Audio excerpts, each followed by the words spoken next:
오늘은 민들레라는 말씀의 제목으로 함께 말씀을 나눕니다. 제가 딱 말씀을 준비하면서 오늘 원래 환경선교 주일인데 저희가 환경선교 주일은 이번 6월 달 모두 다 같이 드리는 걸로 하고 이 날을 한번 기억해 보았습니다. 6월 첫째 주에 교회의 모습을 한번 생각해 보았습니다. 6월 첫째 주 때 지금과는 좀 다른 상황이었던 것 같아요. 그때 이야기를 우리가 처음 교회를 시작하면서 우리 교회의 비전과 사명을 나누고 가치를 세웠던 일을 하였습니다. 그게 딱 1년이 딱 된 것 같아요. 그래서 오늘 이 말씀을 다시 한번 더 정리하면서 우리 교회가 하나님께 어떻게 쓰임받기를 소망하는지, 그리고 우리 교회가 앞으로 나아갈 곳에 분명한 하나님의 나라가 있음을 같이 믿음으로 고백하고 다시 한번 더 2024년 상반기 결산하는 오늘 이 시간이 되었으면 좋겠습니다. 잠깐 PPT를 보여주실까요? 저는 우리 교회는 우리 교회의 시작은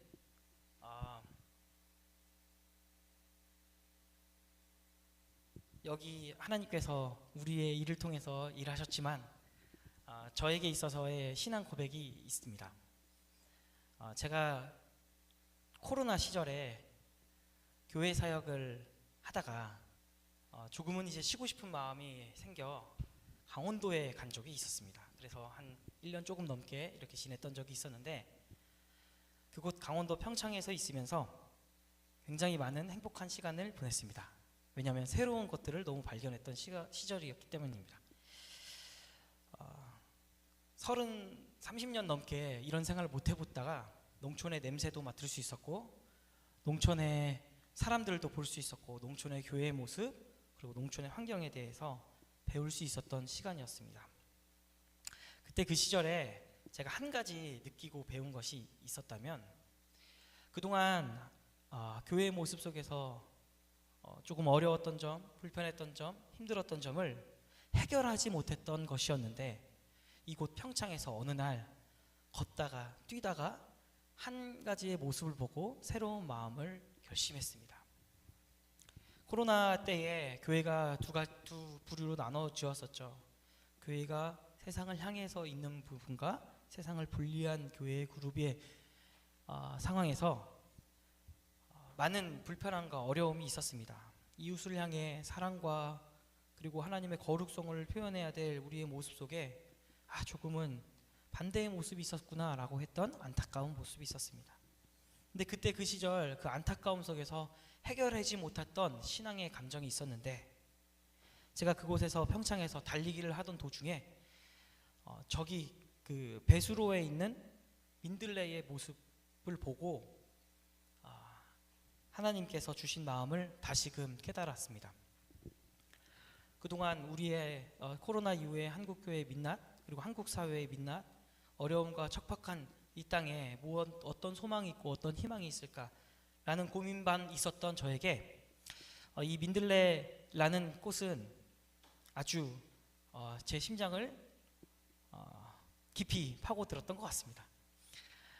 왜냐하면 그곳 이 배수로 안에 있던 토양이 좋지 않았던 이 자그마한 흙 속에서 피어오르는 민들레의 모습을 보고 하나님의 소망과 희망을 품었습니다.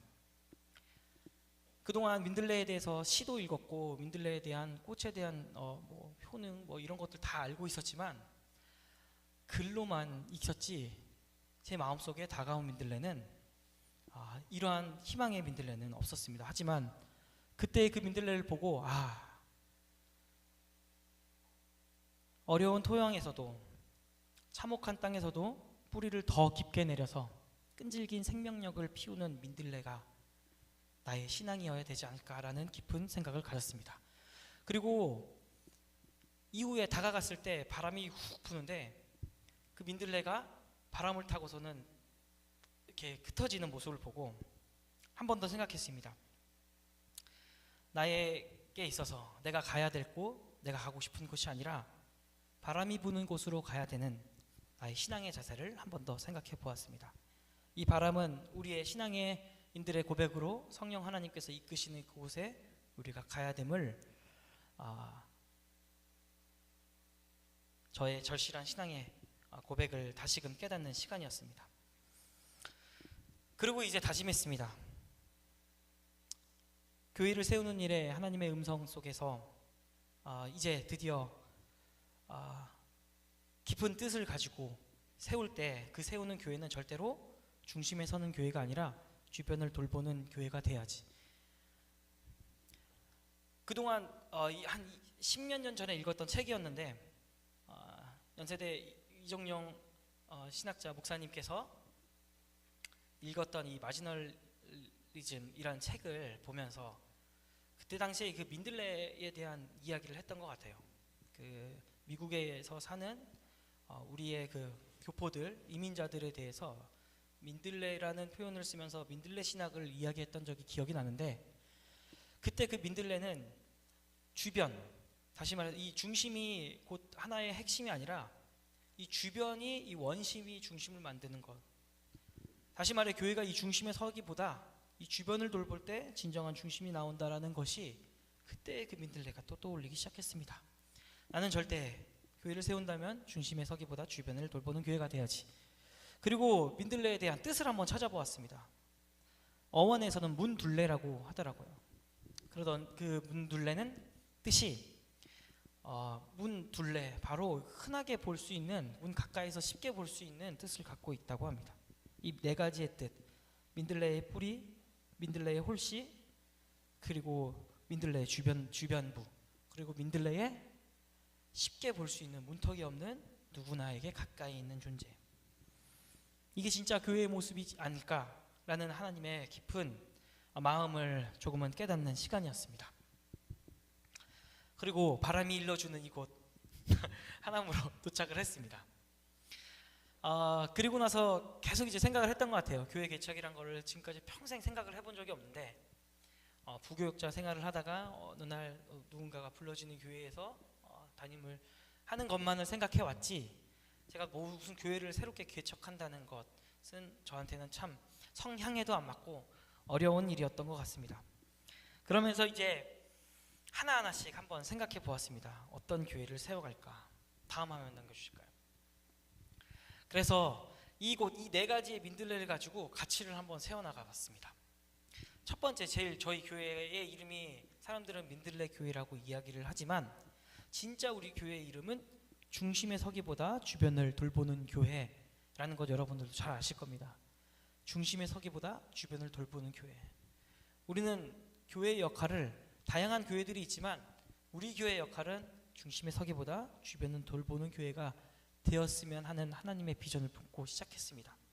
그동안 우리가 코로나 시기 이후에 한국교회 민낯이 드러났을 때 우리가 몇 가지 깨달은 점이 있었습니다.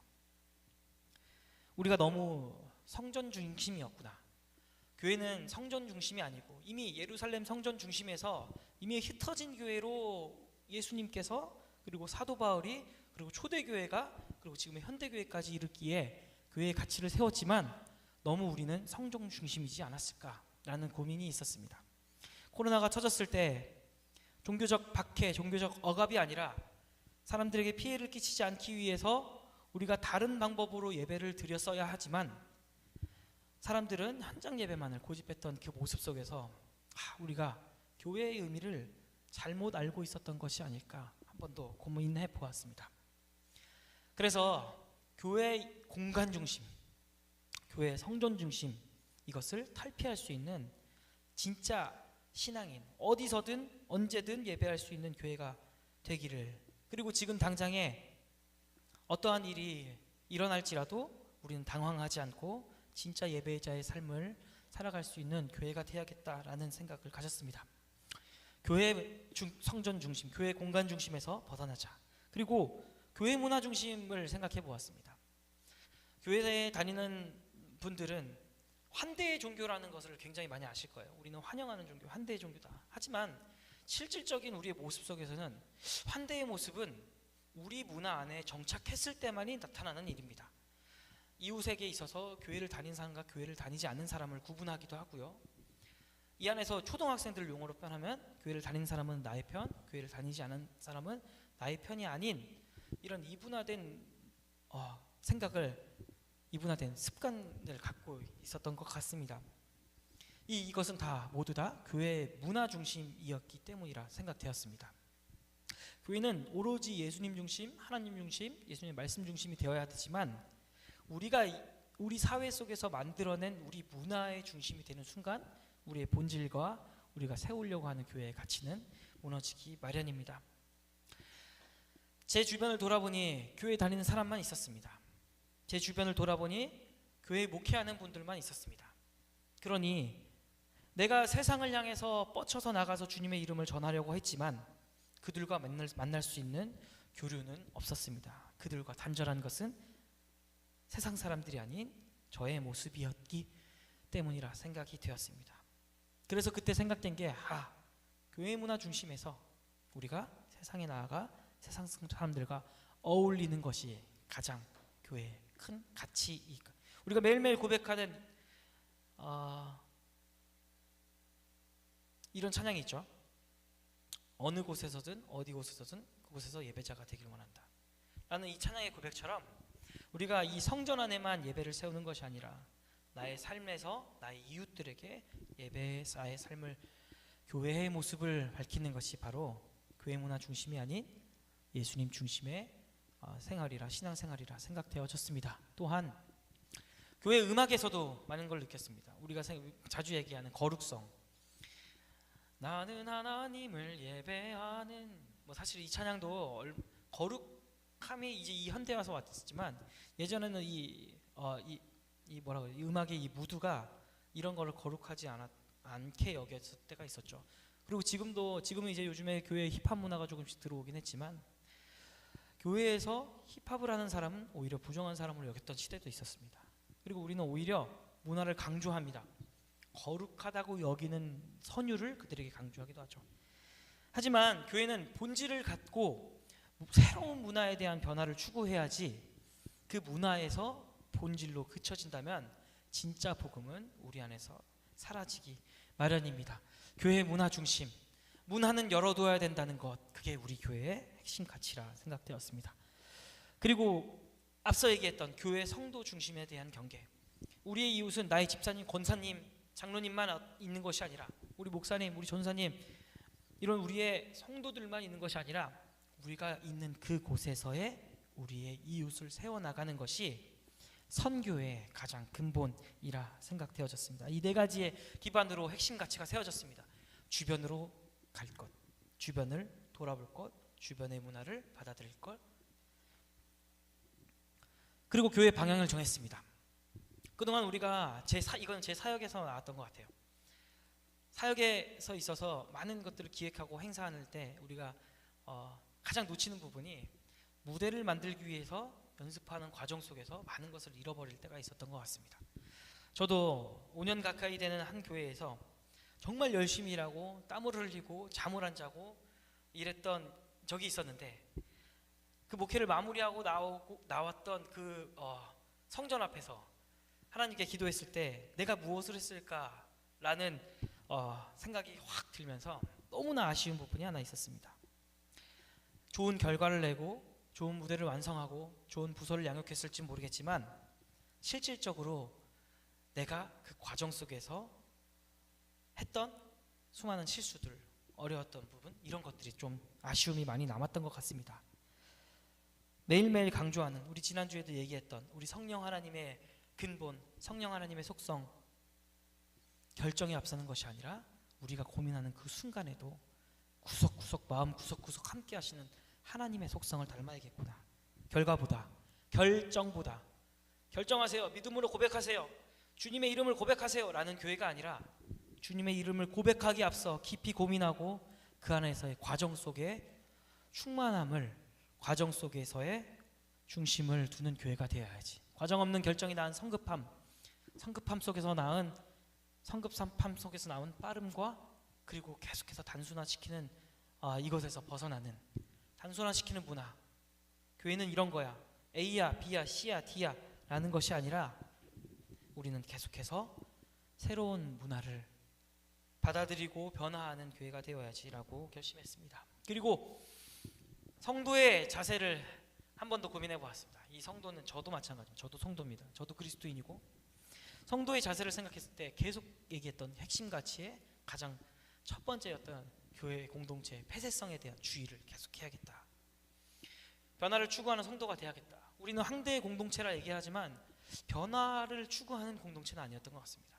우리 문화 안에서의 진보고 우리 문화 안에서의 진화지만 세상 사람들과 세상의 문화를 교류하면서 이 복음의 핵심을 그들의 문화와 함께 공유하려고 했던 것은 없었던 것 같습니다.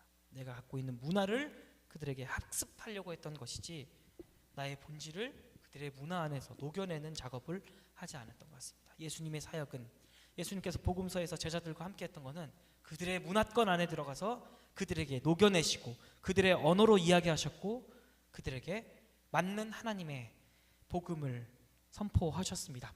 우리의 성도의 자세는 우리 교회 공동체의 폐쇄성에 대해서 주의해야겠구나. 그리고 저에게도 마찬가지입니다. 제가 어떤 목회자가 될까 얘기를 했을 때 저 또한 폐쇄성에 대해서 주의를 하면서 동시에 목회자로서의 이웃들에게 노출하는 사람이 돼야지, 능동적인 참여하는 목회자가 돼야지, 성도님들께 같이 이렇게 삽시다라고만 얘기하는 것이 아니라 나도 내가 처한 이 곳에서 나도 내 이웃들을 만나야지 라고 결단했습니다. 나도 내가 있는 곳에서 예배자 되기, 나도 내가 있는 곳에서 성도 되기, 나도 내가 있는 곳에서 사람들에게 이웃 되기라는 결단을 하였습니다. 이게 우리 교회에 주신 사명이고 성도의 사명이며 목회자의 사명이라 생각되었습니다. 다음 화면 넘겨주실까요? 우리 교회의 가치와 방향, 네 가지 방향을 내었고 이제 드디어 교회를 세우는 데 앞서서 어떤 형태의 교회를 세울까 고민을 했습니다. 하나님이 평창에 저를 보내신 이유는 저에게 쉼을 주신 거라고 생각했습니다. 그동안 도시에서 힘들었던 것을 많은 시간을 쉬고 많은 사람들과 편하게 만나고 많은 여가 생활을 할 수 있는, 그런데 교회를 준비하려고 생각해보니 하나님이 저에게 쉼만 주신 것이 아니라 새로운 것을 보여주었다고 생각되었습니다. 내가 어떤 교회를 세울까? 한국교회 지금의 현재의 문제에서 교회가 왜 사람들에게 신뢰를 얻지 못하고 교회 역할을 하지 못하고 있을까라는 고민 속에서 한 가지 답을 내려주었습니다. 농촌교회. 70년대, 80년대 한국교회에 엄청난 부흥 성장이 일어납니다. 전 세계 어느 곳곳에서 없었던 빠른 교회 성장이 일어났습니다. 많은 기적들이 있었고 많은 사람들이 하나님을 보고 울부짖었으며 많은 이들이 한 곳에 모여서 주님의 이름을 찬양하던, 그리고 교회가 각 곳곳의 마을에 세워지는 일들이 벌어졌습니다. 그랬던 이 부흥기의 시대와는 다르게 지금의 모습 속에 우리는 무엇을 잃어버려서, 우리는 어떤 길을 잃어버려서 여기까지 왔는지, 70년대 80년대에 교회가 부흥했던 이유는 무엇이었을까? 처음으로 돌려보았습니다. 그때 떠올랐던 게 바로 이 농촌교회의 모습이었습니다. 교회는, 감리교회의 특징은 마을이 지어질 때마다 마을마다 곳곳에 교회가 세워집니다. 제가 평창에 있는데 평창에는 4만 몇천 명의 인구고 하남에는 한 30만이 이제 넘었죠. 평창에 4만밖에 안 되는 곳에 교회가 몇 교회가 있냐면 40교회 가까이가 있습니다. 저희 감리교회는 여기에 10교회밖에 없죠. 근데 이 이유가 무엇이었냐면 교회의 인원수에 따라서 교회가 세워진 것이 아니라 그 마을에 감리교회가 하나 세워지고 거기에서 교회가 세워지면 그 이웃 마을에 교회를 세우고 또 그 이웃 마을에 교회를 세워서 한 교회의 성장 그리고 몸을 부풀리기보다 곳곳에 이웃들과 함께 어우러져 있는 마을 교회를 세웠다는 것에 큰 의미를 새겨 보았습니다. 농촌교회. 다시 말해서 제가 있던 교회에 있던 모습을 얘기를 하자면 거기에 있는 목사님은 마을에 나아가면 성도님이든 성도님이 아니든 이분들과 같은 표정으로 같이 인사를 하며, 이분들도 마찬가지로 교인이 아니어도 이웃 사람처럼 아이고 목사님 잘 지내셨어요? 아이고 어떠세요? 요즘 자녀의 이름까지 알아요. 누구누구 어떻게 잘 지내시냐. 그리고 저기 있는 뭐 빨간 지붕에 있는 권사님, 그리고 파란 지붕에 있는 누구누구님 어머님, 막 이런 표현을 쓰면서 이 이웃들과 목사님은 구별되지 않았던 모습을 보였습니다. 사람들은 농번기가 되면은 일손이 필요할 때 목회자든 성도님이든 다 누구나 함께 가서 일손을 돕고, 그리고 마을에 축제가 있다면 이웃들이, 교회라는 공간이 가장 크니까요. 그 당시에는 마을 회관이 크게 있지 않았으니 교회에 와서 교회의 공간을 또 빌려서 마을 잔치도 하고, 또 교회에서도 많은 음식들을 준비해주고, 이 마을 안에서 교회가 형성된 모습 속에 많은 깊은 인상이 있었습니다. 목회자가 노출되어 있었구나. 일손을 돕고 이웃집을 돌보고, 그리고 우리의 도시 목회자들과 다르게 이런 모습이 아니라 그들과 비슷한 편한 복장으로, 노동하는 복장으로 가서 일하는 모습도 보고 많은 것을 느꼈던 것 같습니다. 또한 목회자뿐만 아니라 집사님들끼리만 모여있는 마을이 아니라 집사님은 영숙 씨와 집사님은 정숙 씨와 누구 엄마와 같이 다 어우러져 있는 이웃 공동체가 있었습니다. 교회 공동체로 모여있는 마을이 아니라 다 교회를 다니든 교회를 다니지 않던 이 마을 속에서 함께하는 사람들이었습니다. 도시에서 이 농촌교회를 세운다면은 건강한 한국교회의 모습을 다시 실현할 수 있겠구나. 부흥기를 맞았던 이유, 한국교회가 이웃들에게 신뢰를 주었고, 내가 교회를 다니지 않더라도 그 이해관계 속에서 사람들을 차별하지 않았으며, 그들은 그저 하나님이 살라고 하는 예배자의 삶을 그저 살아가고 있었구나. 그랬더니 하나님께서 그들을 통해 그 이웃마을에 부흥을 허락하셨구나 라고 생각이 되었습니다. 내가 민들레가 부른 이 하나님 땅에 왔다면 이곳에서 이 뿌리를 내려 이 농촌교회를 모델링해서 교회를 이 마을에 세워야겠구나. 우리는 이곳을 구산마을이라 하는데 구산마을에 교회가 세워져야겠구나 라고 생각을 했습니다. 다음 화면 넘겨줄까요? 그리고 우리 아까 얘기했던 우리 교회 공동체의 일이 있고, 또 우리가 이제 하루 주일을 예배를 끝나고 나서 각각 강남에, 어디 강동에, 아니면 여기 있는 이 하남 미사에, 아니면 구도심에 가서 월화수목금토를 예배자의 삶으로 살아가는 이 홀씨, 이 예배자의, 저 또한 마찬가지로 제가 있는 곳에서도 저도 또한 홀씨의 역할, 예배자의 삶을 살아야겠구나. 첫 번째 예배자의 일, 홀씨는 지역의 교회를 세우는 것. 저희가 아까 얘기했던 이 감리교회가 각각 무슨 리 교회, 옛날에는 뭐 한남동 교회, 뭐 청량리 교회, 무슨 교회, 이렇게 교회 이름이 세워졌었죠. 그 마을의 중심에 있었기 때문이죠. 또한 그 교회에서 좀 더 세분화돼서 내가 가는 그곳이 또 교회가 돼야 되겠구나. 예를 들어서 계신 압구정에서 어디로 옮기셨죠? 예, 삼성교회 우리 고덕교회, 뭐 이렇게 뭐 무슨 교회 나의 교회를 세우는 일에 우리는 성도된 그리고 예배자의 홀씨 역할을 해야 되겠구나. 그리고 그곳에서 하나님이 이루실 좋은 만남을 꿈꿔야 되겠구나. 예수님 믿지 않는 사람들도, 내가 함께하고 있는 직장인들도 내가 이 만남을 통해서 하나님이 이루실 큰 꿈을 기대하는 사람. 그리고 세 번째, 내 문화뿐만 아니라 다양한 문화를 기대하는 것. 본질은 변하지 않되 계속해서 우리는 다양한 문화를 통해 변화하여야지만 우리에게 머무르는 것이 아니라 온 열방을 향한 하나님의 뜻을 펼칠 수 있기 때문이죠. 다양한 문화에 대한 기대. 그리고 저희가 예전에 얘기했던 것이 기억날 겁니다.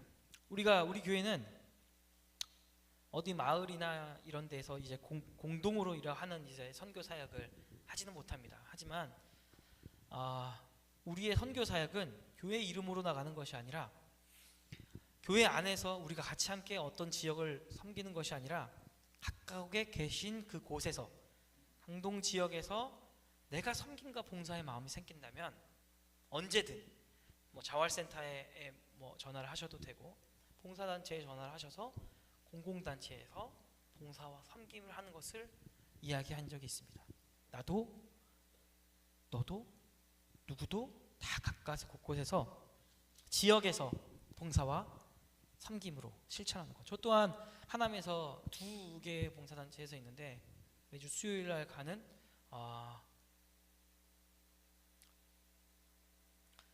그 독거노인 분들에게 반찬을 배달해 주는 일도 하고 있습니다. 막 큰 일은 아니지만 하루에 뭐 20분씩이라도 가서 이렇게 돕는데, 우리의 각각의 곳에서 교회 안에서 어떤 단체를 돕고 이런 것이 아니라 내가 이웃 안에서의 섬김과 봉사가 이루어지는 것이 이 예배자 홀씨의 모습이라 생각했습니다. 우리 교회의 모습은 어떤 것일까요? 우리 교회는 지금 이곳에 뿌리를 내리고 있습니다. 민들레 교회는 지금 뿌리를 내려 있어요. 그리고 홀씨는 우리들입니다. 저 또한 여러분들도. 그래서 각각의 곳에서 오늘 하나님이 주일 예배가 끝나고 성령의 바람을 후 부르시면 우리가 가는 그곳에서 또다시 교회를 세우는 것처럼 우리 교회는 이 뿌리 내린 이 민들레 교회. 그럼 우리 교회의 역할은 무엇일까? 뿌리 내린 곳, 이 민들레 교회가 또 하나의 이웃이 되는 겁니다. 우리의 이 민들레 교회는 또 A상가, B상가, C상가, 저희는 D상가. 마을 돌보기. 우리의 이 마을에, 나도 마을에, 우리 교회도 이 마을의 일원으로서 함께하고 있는 이웃들을 돌봐야 되겠구나. 마치 농촌 목회자의 목사님이 정심씨 예순 엄마네 가가지고, 아이고 우리 예순 엄마네 지금 우리 자녀분 성남에서 지금 투병 생활 중인데 잘 지내시냐? 제가 마음 쓰고 기도하겠다 라고 하는 것처럼, 마을을 돌보았던 목사님의 모습처럼 우리 교회도 이곳에서 마을을 돌봐야겠구나.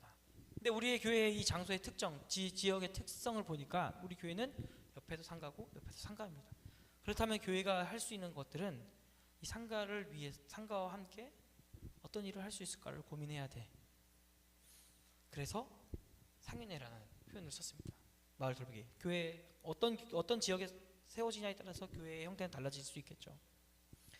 그리고 이제 생각한 것이 이제 마을 가꾸기. 마을을 이제 가꿔야 될 텐데, 농촌에서는 수학을 애들 가르치려고 토요일 날 4시에 모이고, 영어를 가르치고 3시에 모이고, 또 어머님들이 무슨 교육을 한다고 분녀회에서 준비해서 막 이런 것들을 하더라고요. 이 마을에 필요한 것이 무엇일까? 문화와 교육은 우리 삶을 윤택하게 해주고 우리의 삶의 지경을 넓혀주고 다양한 것을 경험할 수 있게끔 기회를 주는 아주 좋은 선물인데, 그렇다면 도시 형태에서 할 수 있는 것이 바로 문화센터라고 생각을 했습니다. 그리고 마을 세우기. 이곳에서 있는 이 마을이 우리 교회가 중심이 돼서 일어나는 것이 아니라, 저도 참 존경하는 목사님께서 표현하는 것을 이제 엊그저께 들었는데, 교회는 중심에 서는 것이 아니라 에너지를 불러일으키는 교회라고 이야기합니다. 다시 말해서 교회가 이 마을에 시민클럽이 세워지기 위해서 계속 에너지를 불어넣어주는 거. 주변부에서 돌아야지만, 우리는 주변부에서 돌고 있어요. 주변을 돌보기만 한다면 이 중심은 당연히 세워지실 것. 우리 하나님께서. 마을 세우기 운동. 우리 이 마을에 노래를 좋아하시는 분들은 노래를 대한 클럽을 하고, 악기를 연주하시는 분은 앙상블 연주를 하고, 연극을 좋아하시는 분들은 연극을 할 수 있는 클럽을 세워야겠구나. 동아리를 세워야겠구나. 그리고 마지막으로 마을을 잇는 것.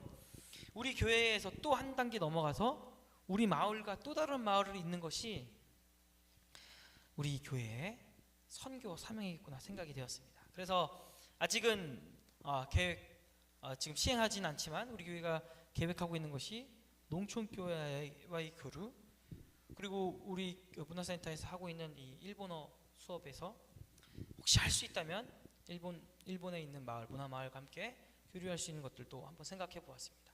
계속해서 교회는 다양하게 열려야 됩니다.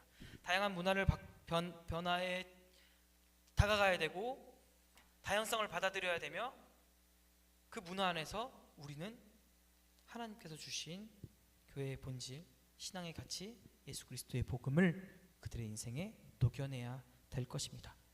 다음 화면. 그동안 이제 우리가 함께 했던 이제 사역들입니다.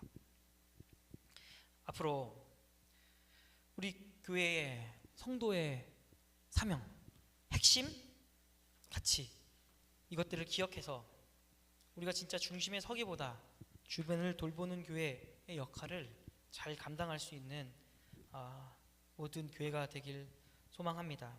어제 보신 분들은 같이 이렇게 도와주셔서 봤겠지만 처음으로 우리 문화센터에서 봄학기 수강생들 전시회하고 그리고 공연을 하였습니다.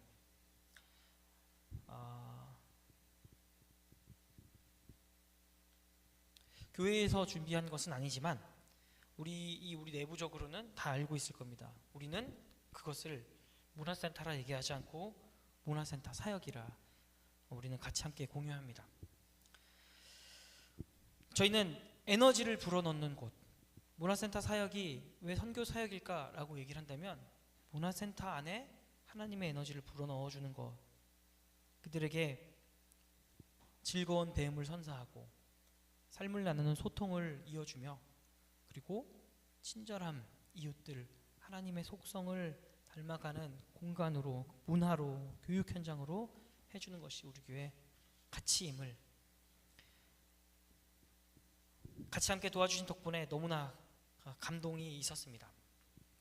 그리고 좋은 무대도 막 있었죠. 그리고 행복했고 즐거웠고 많은 사람들도 와주셨고, 그런데 한 가지 더 깊은 감동이 하나가 있었습니다. 제가 사진을 찍으려다 말았는데 이 사진에 사진을 못 찍었는데 사람들이 끝나고 나서 이제 저는 이제 그 혼자 하거나 아니면 우리 성도님들하고 같이 정리하고 가려고 했었는데 제가 잠깐 나가 있던 사이에 우리가 지금 대거 이동했잖아요. 이 밑에 있는 지하에 있는 이것을 위로 다 올렸고 음향 장비 뭐 이런 거 다 올렸는데 제가 그분들이 어떻게 이 위치를 알았는지 다 와가지고 이것을 막 10명 막 이렇게 쫙 올려 이렇게 내리면 하는 거예요.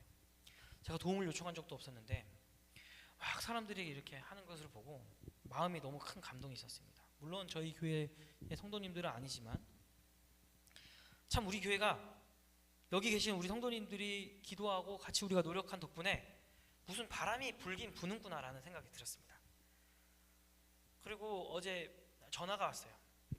그 평소에 전하지도 않는 우리 이상규 집사님 전화 와서 마음에서 막 부푼이 그러면서 이제 얘기하는 것이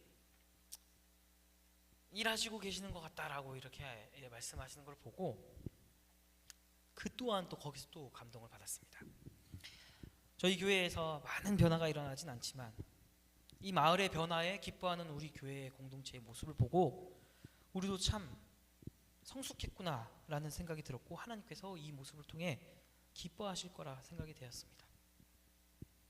우리는 스스로 몸을 구별하고 교회에 자랑스러운 하나님 기뻐하시는 그리스도인으로 그저 살아갈 때, 그저 하나님이 주신 사명을 가지고 에너지를 불어넣을 때 하나님께서 우리를 통해 역사하시는 거구나 라고 깊이 깨달았습니다. 1년 되었습니다.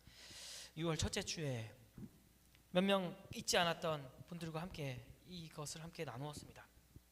그리고 새롭게 1년 후에 한 번 더 우리가 되새기는 마음으로 함께 나누었습니다. 오늘 말씀에 이사야서 65장 17절에서 25절 말씀에 핵심은 이사야 선지자가 얘기한 내용이 핵심은 이것입니다. 어려웠던 이 땅에 포로민으로 끌려갔던 이 팔레스타인 땅에 어려웠던 이 땅에서 팔레스타인 땅으로 귀환하는 이 공동체, 이 이스라엘 공동체, 산산이 무너졌던 이 이스라엘 공동체 언제쯤 벗어날 수 있을 것 같까? 그곳에 간다면 하나님이 일러주신 그곳에 간다면 분명한 행복이 찾아올 거라 생각했지만 막상 오니 도성은 무너져 있고 버려진 땅처럼 우리가 생각했던 행복은 있지 않았습니다. 원망의 말이 나왔고 급기야 내부에서 분쟁과 갈등이 벌어졌습니다. 귀환 공동체, 포로 이 공동체가 귀환했을 때에 본인들이 상상했던 모습과는 달랐습니다. 우리도 마찬가지입니다. 하나님의 큰 꿈을 꾸고 교회에 와왔지만 때때로 저희의 모습 속에 우리가 기대했던 것에 미치지 못하는 그리고 우리의 그것에 의해 감정이 무너진 저 또한 그런 적이 많았던 것 같습니다. 하지만 주님께서 그 공동체에게 이사야라는 이름의 권위에 의지하여서 어떤 한 예언자가 하나님의 말씀을 대언합니다. 하나님의 존재를 드러냅니다. 흑암과 공허와 혼돈 속에 있는 이곳에서 하나님의 말씀을 빛으로 그들을 불러일으킵니다. 보아라, 내가 새 하늘과 새 땅을 창조할 것이니 이전 것들은 기억되거나 마음에 떠오르거나 하지 않을 것이다. 그러니 너희는 내가 창조한 것을 길이 기뻐하고 즐거워하여라. 보아라, 내가 예루살렘을 기쁨이 가득 찬 도성으로 창조하고 그 주민을 행복을 누리는 백성으로 창조하겠다.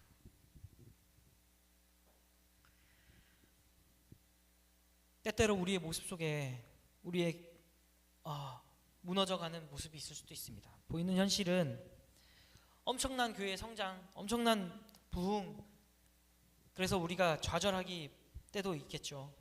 그러나 분명한 것은 하나님의 뜻을 품고 온 포로 귀한 자들에게 있어서 하나님의 말씀이 중심에 정해졌을 때에 그렇게만 한다면 하나님이 새 하늘과 새 땅을 창조할 것이다. 그리고 그곳에 너희가 간 그 도성에 그리고 그 주민이 너희와 함께 행복을 누리고 그곳에서의 새로운 기쁨의 도성을 창조하겠다라고 말씀하십니다. 우리는 민들레처럼 하나님의 성령의 바람에 이끌려 그저 예배자로 홀씨로 살아갑니다. 또 우리는 주님께서 불러일으킨 이 민들레로의 뿌리를 내려 하나 민들레 교회에서 이 이웃들과 이 마을에서 어우러져 삽니다. 내년 1년에 6월 첫 번째 주에 다시금 이야기하였을 때 같은 마음과 같은 기대와 같은 믿음으로 우리 하나님께 우리의 교회의 가치와 우리 교회를 향한 하나님의 뜻을 올려드리는 진정한 믿음의 고백을 올려드리는 시간이길 바랍니다. 오늘 이렇게 교회에 다시 한 번 더 핵심 가치와 하나님의 말씀을 나누었습니다. 그리고 이사야 선지자의 말을 빌린 한 선지자의 하나님의 말씀을 우리에게 들려주었습니다. 큰 믿음을 가지십시오. 우리 교회를 향한 앞으로의 하나님께서 쓰실 역사하실 것을 기대하며 때론 느릴 수도 있지만 과정 속에서 임하시는 하나님의 마음을 본받아 우리 또한 그 과정에 충실하여 하나님의 교회를 이끌어가는 이 가치를 잃어버리지 않고 하나님의 뜻을 세워가는 우리 모든 민들레 교회 공동체 되시기를 주님의 이름으로 축복합니다. 우리 같이 찬양하고 기도하시겠습니다. 오늘 잠깐 묵상으로 기도할 텐데 오늘 이 말씀을 기억해서 다시 한 번 더 새겨보겠습니다. 같이 기도하시겠습니다.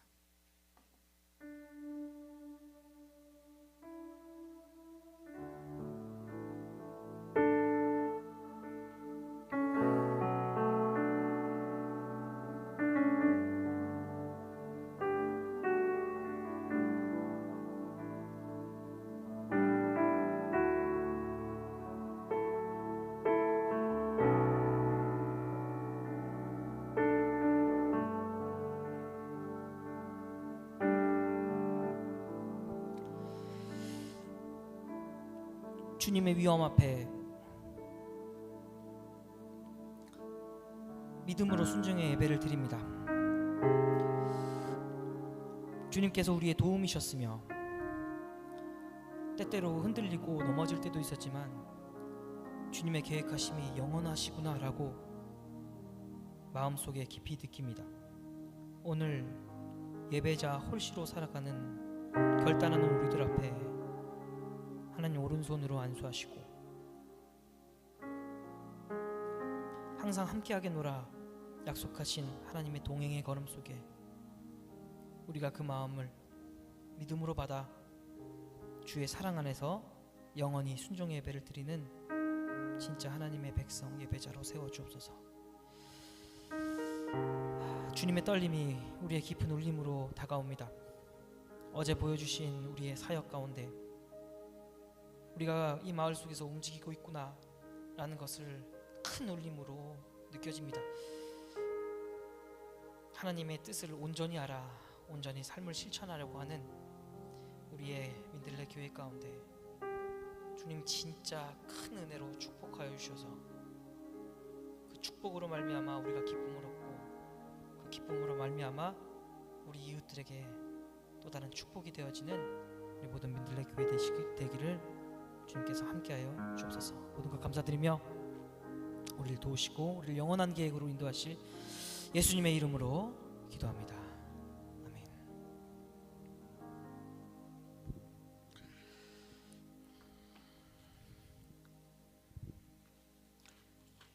네, 예배를 마칩니다. 이따 올라가셔서 같이 식사 가운데 관고하겠습니다.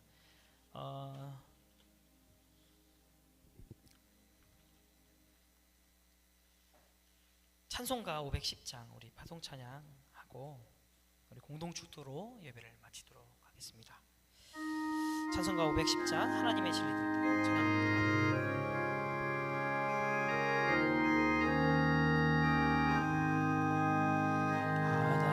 하나님의 진리 등등 길이 빛나니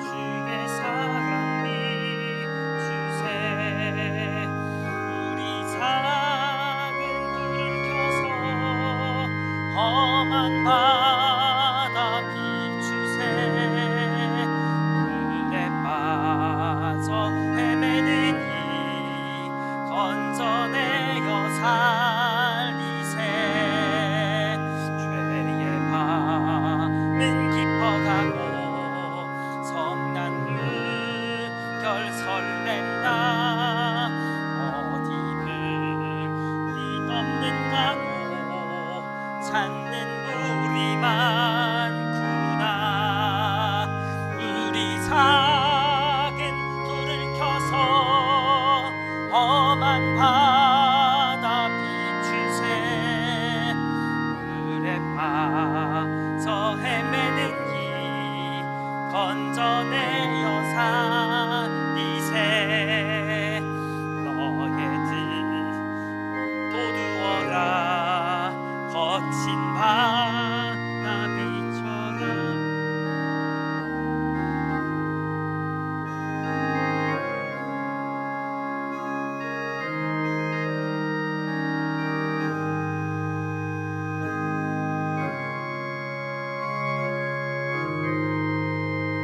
험한 바다 비추세 물에 빠져 헤매는 이 우리 3절 한 번 더 같이 고백하겠습니다. 너의 등불 도두어라 너의 등불 도두어라 거친 바다 비춰라 빛을 찾아 헤매는 이 생명선에 건져라 우리 작은 불을 켜서 험한 바다 비추세 물에 빠져 헤매는 이 건져내어 살리라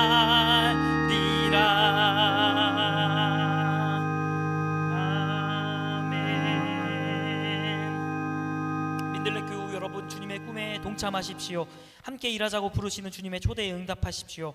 주님의 꿈을 함께 꾸며 우리에게 맡겨진 소명을 이 땅에 실현하기 위해 애쓰십시오. 자, 이제 복음의 말씀을 들었으니 참 자유인으로 살아갑시다. 아멘. 내가 있는 곳이 하나님의 나라임을 시작임을 믿습니다. 주님의 일에 동참하겠습니다. 주님의 꿈을 함께 꾸겠습니다. 내가 맡은 사명을 미루지 않고 내가 먼저 주님의 일에 앞장서겠습니다. 주님의 도움을 기대하며 따로 또 함께 걷는 하나님의 나라를 이루어 가겠습니다. 주님 우리와 동행하소서. 지금은 세상 끝날까지 우리와 함께 하시는 예수 그리스도의 은혜와 무한하신 하나님의 사랑하심과 우리를 인도하시는 성령의 교통하심이 그리스도의 한 몸에 참여한 우리 민들레 교회 가운데 함께 하시기를 간절히 축원하옵나이다. 아멘.